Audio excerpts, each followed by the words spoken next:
I think any business that isn't customer-centric and truly customer-centric, that's not window dressing, will fail. You know, in an age where we're transparent and therefore the product proposition that we launch or the brand that we represent is not in line with what the customer needs or wants, you know, companies will fail. And that needs to go right through to the organization. So if you have KPIs in your organization like NPS or anything else, but no one really cares about them, and no one's really passionate about the customer, then the company will fail. That's a key thing for me.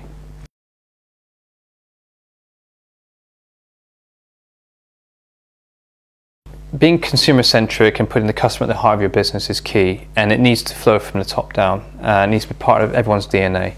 If in your business your head or your CEO isn't, you know, thinking about the customer every day, the reality is it will come unstuck at some point because it won't be prioritized. There'll be always something else that takes priority. And quite often a customer-centric decision is a cost to the business.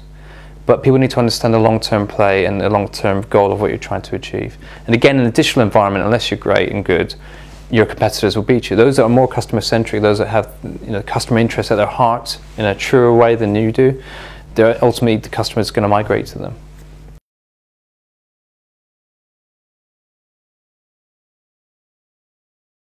Marketers need to make sure that every part of the organization is closer to the customer.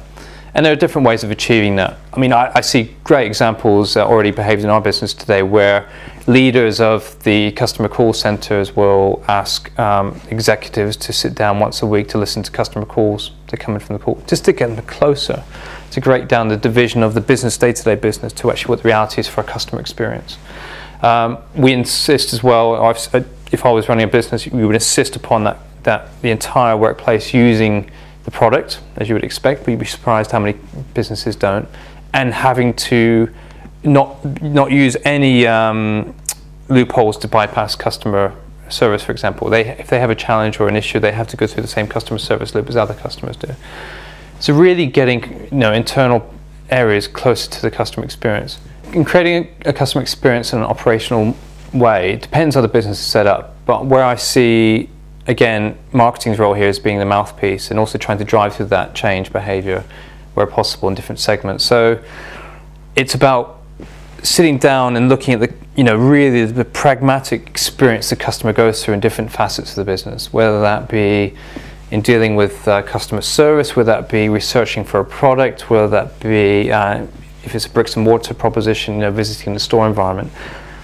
You know, there's some brands that do this brilliantly, but looking at every single touch point of the journey of actually deciding to have business with you in your brand and making it the best experience possible, simplifying it, making it a homogeneous experience, and really holding true to the values you've created internally.